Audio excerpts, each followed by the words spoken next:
Birshut Moed Rabotai, avec la permission d'Hachem, tous les rabbinim aujourd'hui, où vous êtes réunis, on s'est tous réunis pour parler un peu du danger de la génération aujourd'hui, sur la façon et la manière dont la technologie aujourd'hui peut devenir très dangereuse pour certains. Bien sûr que Baruch Hashem aujourd'hui, cette même technologie, que ce soit Internet, iPhone, que Baruch Hashem aujourd'hui, il y a beaucoup on peut l'utiliser pour des bonnes choses, des cours de Torah, mais bien sûr, il faut filtrer.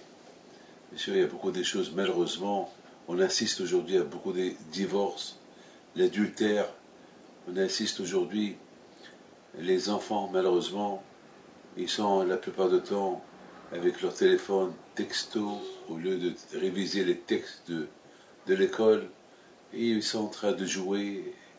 Il y a aussi des jeux très dangereux. Et malheureusement, bien sûr, les parents, jusqu'à quand et comment les parents, ils vont surveiller, ils vont être derrière les enfants. Non seulement les enfants, même les adultes. Est-ce que même un adulte, on va mettre un police derrière lui pour le surveiller, pour voir ce qu'il fait? Aujourd'hui, tout le monde, nous tous, nous avons des téléphones, mais malheureusement, c'est pas tout le monde qui a un téléphone cachère, un téléphone qui peut être, qu'il est cachère, qu'il ne pourra pas être tenté de voir des choses qu'il ne peut pas voir. Vous savez, je reçois beaucoup de monde et je sais les dégâts que ça peut faire. Donc, bien sûr, d'ailleurs même, j'ai ici un journal que je voudrais vous montrer plus tard, un journal, Le Figaro, que dans ce journal-là, les parents ils sont inquiets, les parents ils sont très inquiets de l'Internet pour leur enfant. Voilà, le journal, je l'ai là, je l'ai gardé. Internet, les parents de plus en plus inquiets pour leur enfant.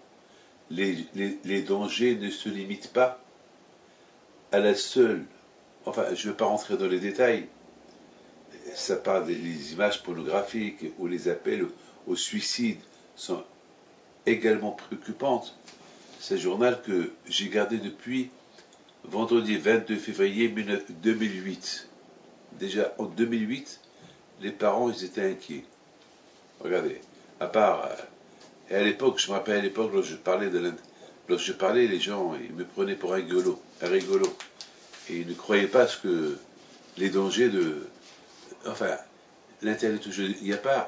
Moi-même, je donne des cours de Torah sur Internet.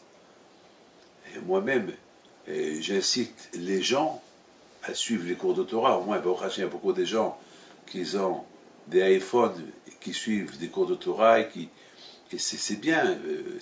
Il y a beaucoup de bonnes applications pour alléger un peu la vie. Mais il faut faire attention. Il faut faire attention.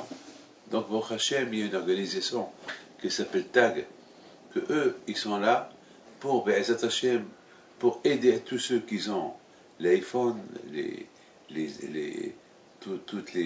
tous les instruments technologiques qui peuvent avoir là-bas des choses cachées, plus ou moins. Même là-bas, il y a toujours le dossier, mais au moins faire ce qu'on peut faire.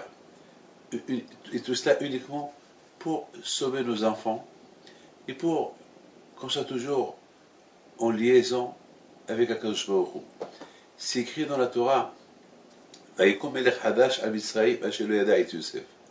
De la part de Shemot, c'est écrit dans la Torah qu'il y a eu un nouveau roi sur l'Égypte qui n'a pas connu Yosef.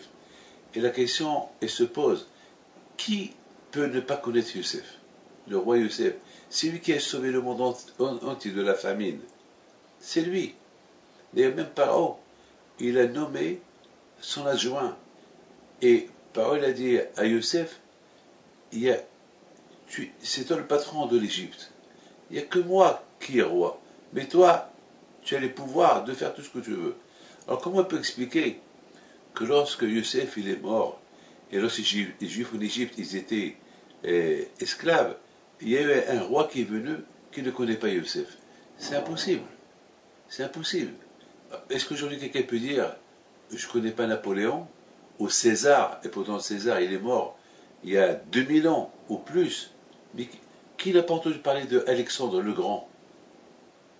Qui n'a pas entendu parler de Charlemagne, roi d'Espagne, ou Vercingétorix, le roi des Francs, des Gaulois?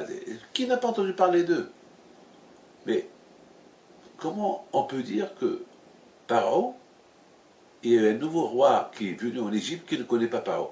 Mais il y a des archives, il y a toujours des monuments historiques que Youssef a construits, a créés. Il y a toujours l'histoire de la famine égyptienne. C'est Youssef Hatzadik qui a fait déménager tout son peuple, tous les Égyptiens, les a déménagés du ville en ville. Mais il y a des archives. Non, la Torah dit il y a un roi qui est venu et ne connaît pas Youssef. Mes amis, je voudrais simplement vous dire ce que le Ramban il dit. Le Ramban il compare l'exil d'aujourd'hui, ça fait 2000 que nous sommes en exil, il le compare à l'exil de lorsqu'on était pendant 400 ans en Égypte. Et il faut essayer de comprendre. Il faut essayer de comprendre. La chose, mes amis, elle est simple.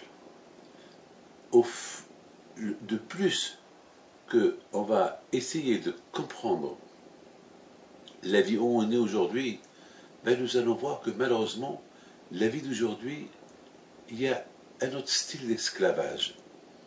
Il y a l'esclavage, on est esclave au temps, on est esclave au téléphone, on est esclave à la télévision, on est esclave au football, on est esclave à tous les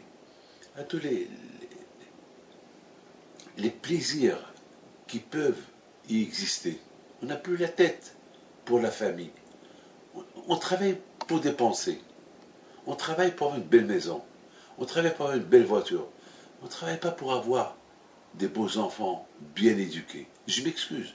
Je vous parle comme je le sens. Parce que je reçois des gens et je vois la femme et l'homme. L'homme et la femme travaillent du matin au soir. Ils arrivent à la maison. Ils s'occupent même pas ils n'ont même pas le temps. Ils sont crevés, ils sont fatigués. Je les comprends. Mais ils n'ont même pas le temps pour les enfants. Et c'est ça ce que leur reproche. Parce qu'après, lorsque les enfants ils sont abandonnés, ils vont grandir mal, c'est là qu'ils vont perdre tout le temps pour essayer de s'occuper d'eux. Alors qu'ils auraient pu s'occuper d'eux au départ, depuis le départ.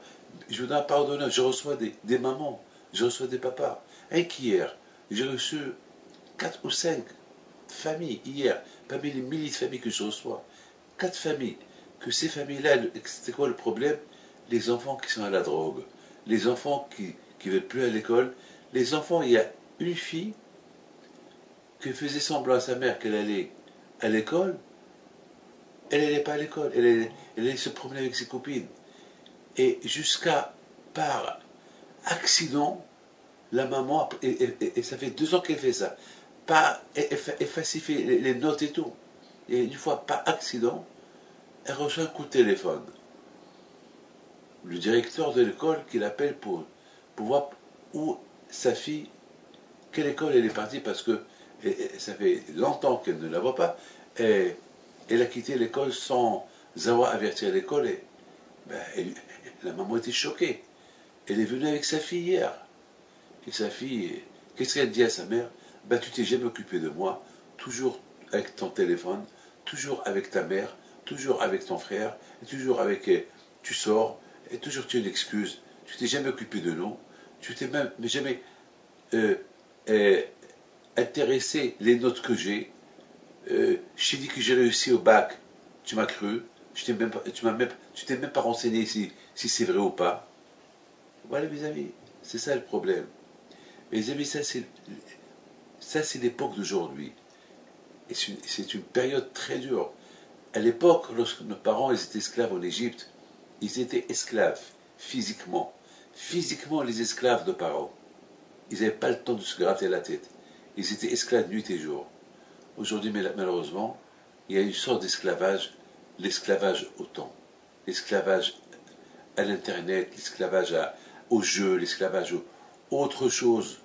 Autre chose, c'est-à-dire que chacun, il pense qu'à soi. Et on délaisse un peu la famille. Et justement, mes amis, cet esclavage-là, il est plus dangereux que l'esclavage de l'Égypte. Parce qu'au moins en Égypte, ils étaient en famille. Au moins en Égypte, on savait où ils étaient. On savait que les enfants, ils étaient ouvriers, ils étaient esclaves quelque part. Ici, on ne sait même pas où ils sont. À qui ils sont esclaves? À qui ils sont esclaves? Je peux pas. J'ai peur de vous dire ce que je sais, que je vais vous dire des choses qui vont vous faire peur. Malheureusement, ça c'est les temps qu'on voit aujourd'hui. Mes amis, il faut savoir une chose, que je vous ai posé tout à l'heure une question. Comment est-ce possible que ce nouveau pharaon n'a pas connu Youssef? C'est pas possible. J'ai une autre question. Avant que les Juifs ils ont quitté l'Égypte, Hachem leur a dit de prendre un veau et de le sacrifier. Un veau, alors vous savez qu'à l'époque, les veaux, les Égyptiens de l'époque, ils vénéraient les veaux. Ils vénéraient les veaux. Et Hachem, il a dit aux Juifs, ben justement, pour montrer aux Égyptiens que leur Dieu, c'est pas un Dieu, ben il faut l'égorger. Et en plus, il faut le brûler, il faut le manger grillé. Ça veut dire pour montrer aux Égyptiens, voilà, votre Dieu égyptien, voilà, non seulement qu'on l'égorge et on le mange, voilà, on le grille. Ça veut dire pour les énerver. Tout ça, Hachem a voulu montrer aux Juifs que dans ce que l'Égyptien vénère, c'est du bidon. Ça, c'est comme ça que Hachem a voulu montrer aux Égyptiens de l'époque que leur Dieu, c'est pas un Dieu, c'est vrai qu'ils sont en train de vénérer un animal. Mes amis, je voudrais simplement vous dire, est-ce que c'était nécessaire que Hachem fait ça aux Juifs et les mettre en danger? Quand même, à l'époque, les Égyptiens, ils vénéraient les veaux, les animaux. Pourquoi les mettre en danger? C'est quoi le message ici? Donc bien sûr, si la Torah nous parle de ce fameux sacrifice du veau en Égypte, devant l'Égyptien, avant qu'ils ont été libérés, si la Torah elle a écrit, c'est qu'il y a un message ici. Et c'est quoi le message? Mes amis, écoutez très bien. Pharaon, il a vu que les Juifs, ils étaient esclaves chez lui, il a vu qu'ils ont commencé maintenant à prier à Hachem. Il a vu qu'ils ont commencé à faire Teshuvah. Alors, lorsqu'il a vu Pharaon que, parce que la délivrance, c'est la Teshuvah, il a vu qu'ils ont commencé à faire Teshuvah. Alors, qu'est-ce qu'il fait Pharaon? Ce qu'il fait Pharaon, il leur donne pas le temps à faire Teshuvah. Il ne leur donne pas le temps à prier. Il a endurci les travaux, soit qu'il les a fatigués, il les a épuisés. Quelqu'un qui est fatigué, qui est épuisé, il ne peut même pas parler, il ne peut même pas prier, il ne peut même pas se concentrer. Ça, c'était l'idée qu'il a eue, Pharaon. Mes amis, et c'est la raison pourquoi c'est écrit dans la Torah, Vayakom melech hadash à Mitzrayim asher leda et Yosef. Pharaon, maintenant, bien sûr, il connaît Yosef. Mais là, il a effacé la mémoire de Yosef de sa tête d'une manière comme s'il n'existe pas. Pourquoi? Parce que s'il pense à Yosef, automatiquement il va penser au bien qu'il a fait, Yosef, à l'Égypte. Donc pour lui, il faut l'effacer. Il ne faut plus penser au bien qu'il a fait. Parce que s'il commence à penser le bien que Yosef il a fait, automatiquement, il va tomber dans le piège de faire du bien aux ressortissants juifs, à ceux qui sont de sa famille, aux juifs. Donc ça ne l'intéresse pas. Pour Pharaon, les juifs ils sont esclaves chez lui. Ça va contredire, s'il commence à penser le bien que Yosef il a fait, automatiquement il va commencer à avoir des remords. Pourquoi il traite mal ses enfants, il traite mal sa famille. Et il a besoin d'eux, ils sont esclaves chez eux. Donc c'est le seul moyen pour ne pas que Pharaon il traite bien les Juifs, donc automatiquement il fallait qu'il ne pense plus à Yosef, qu'il efface la mémoire de Yosef, de cet esclave. Si on efface une mémoire, on l'efface. Il a effacé la mémoire de Yosef pour maltraiter les Juifs, pour qu'ils restent esclaves. Surtout surtout, il ne faut pas qu'il prie. Il sait que Dieu écoute les prières. Donc il n'aura pas le temps, il n'aura pas donné le temps de prier. Voilà l'idée de Youssef. Pardon, l'idée de Paro. Mes amis, aujourd'hui, on vit quelques années, quelques temps, même peut-être quelques jours avant la venue de Mashiach. Et aujourd'hui, le Sahara, le Satan, il voit que les Juifs commencent à faire teshuva. Il voit que les Juifs commencent à remplir les synagogues. Il voit que les Juifs commencent à remplir. Il y a le kasher de partout. Ils commencent à manger kasher. Il y a quand même un grand retour à la Torah. Il voit ça. Donc il a peur. Alors, donc le Tzahara, il a couronné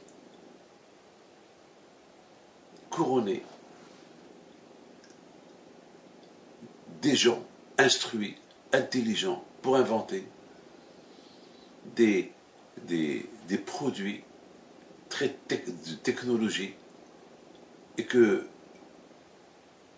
les gens ils sont follement amoureux de ces idées-là, de cette technologie que les gens, et chaque jour il y a une nouveauté. Par exemple, je me rappelle, il y a quelques semaines, j'ai entendu qu'il y a eu une queue depuis 3 heures du matin pour acheter un iPhone. Il y a une queue énorme. C'est la nouvelle technologie d'aujourd'hui. Et les gens, ils dépensent l'argent, ils achètent. Bon, chacun fait ce qu'il veut. Moi, je ne suis pas là pour dire aux gens de ne pas acheter.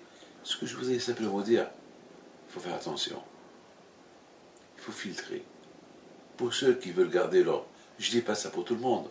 C'est les 99% du monde, ils aiment ces téléphones, ils aiment ces technologies. Ça, c'est leur problème.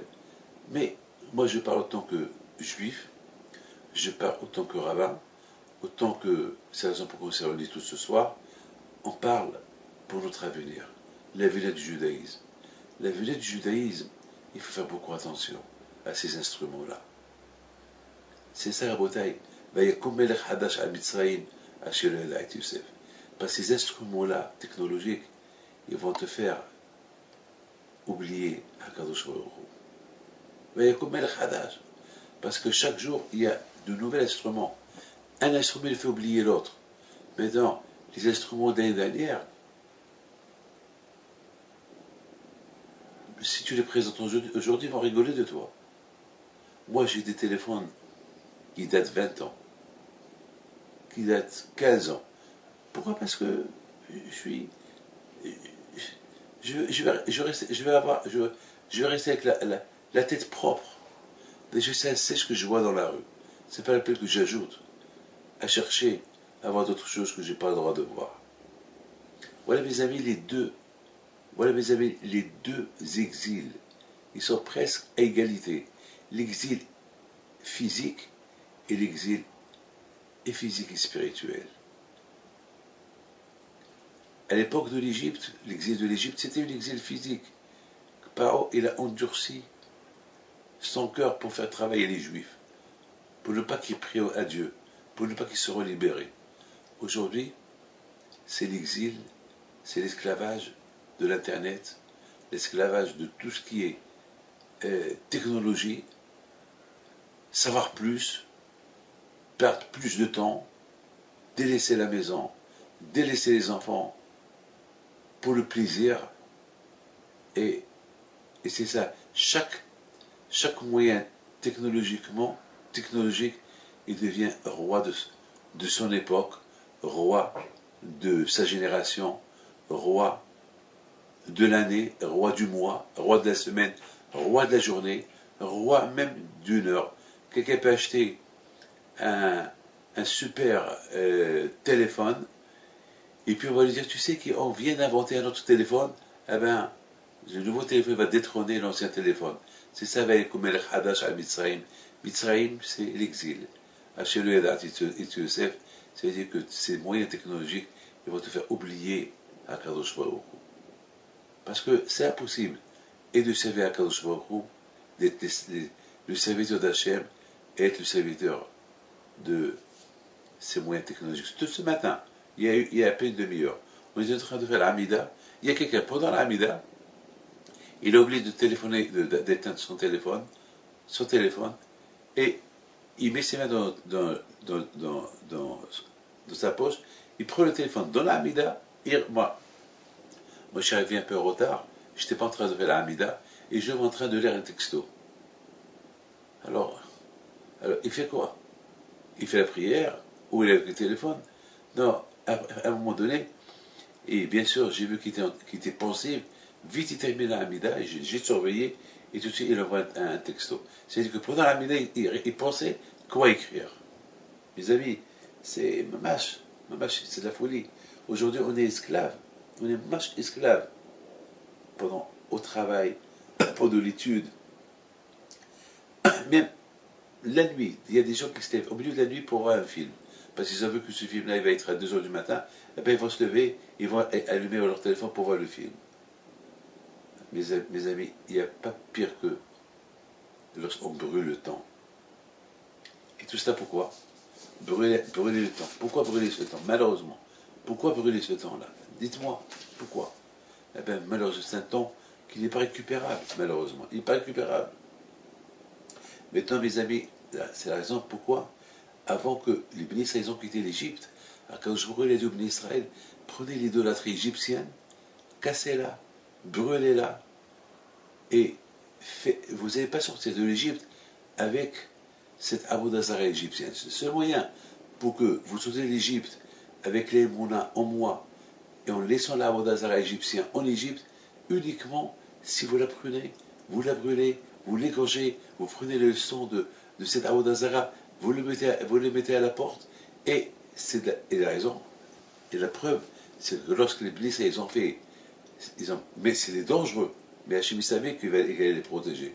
C'est vrai, Hachem a pensé, c'est mieux de les mettre en danger et que je les protège que qu'ils sortent de l'Égypte avec le danger de croire que le Dieu égyptien c'est un Dieu. C'est important pour moi, Hachem il a dit que le Dieu égyptien, il le tue en Égypte, il enlève de leur tête en Égypte, et comme ça ils quitteront l'Égypte avec la tête claire, en pensant à moi, et là ils vont recevoir la Torah. Comment ils vont recevoir la Torah lorsque la tête elle est avec le Dieu égyptien? Il y a quelqu'un qui vient chez moi, il me dit, Rabbi David, j'ai un grand problème. Un monsieur religieux, très religieux, me dit, j'ai un grand problème. Je dis quoi? Il me dit, je suis esclave de mon téléphone. Je suis esclave, je crois que j'arrive parfois à avoir des choses à ne pas voir. Et je ne sais pas quoi faire. Et je lui dis, tu sais quoi? Fais comme ce qu'ils ont fait nos parents en Égypte. Il m'a dit quoi? Je lui ai dit, avant que nos parents ont quitté l'Égypte, Hachem il leur a dit d'égorger la Avodazara égyptienne et de la brûler et de la manger. J'ai dit, toi aussi fais pareil. Prends ton téléphone sale, casse-le devant toi. Casse-le. Une fois que tu la casses, ça va rester gravé dans ta mémoire et tu ne vas plus acheter un autre. Ou bien, filtre-le, rends-le cacheur. Il me regarde, il me dit, bon, je vais voir. Je lui dis, je ne comprends pas pourquoi tu es venu chez moi. Je lui dis, monsieur, rendez-vous dans 10 ans, peut-être je vais te voir sans kippa, sans la barbe, sans rien du tout. Voilà, c'est des choses qui, malheureusement, Akadosh Baruch Hu, le seul moyen pour Akadosh Baruch Hu de faire libérer les Béni Israël de leur Avodazara égyptienne, c'est de la prendre et de la casser. Chaque génération, elles sont Yetzara. Les Yetzara de notre époque, c'est les moyens technologiques d'aujourd'hui. Mes amis, avec l'aide de Akadosh Baruch Hu, qu'Akadosh Baruch Hu vous protège, vous donne bracha v'atzlacha, vous les rabbins, que Hachem vous aide, et vous donne le courage pour pouvoir transmettre Be'ezat Hashem de votre sagesse à nos frères juifs qui sont un peu esclaves à tous les moyens à tout esclave au temps, qu'ils soient esclaves à tous ces produits électroniques que malheureusement, c'est dur pour eux de se détacher. Au moins, merci pour ceux qui ont pris l'initiative d'apporter un moyen pour filtrer ces iPhones, ces Internet, de tout ce qui est sale, afin de pouvoir continuer à exercer notre religion. Que Dieu vous protège, que Dieu vous donne la santé et bracha vetzlaha. Amen.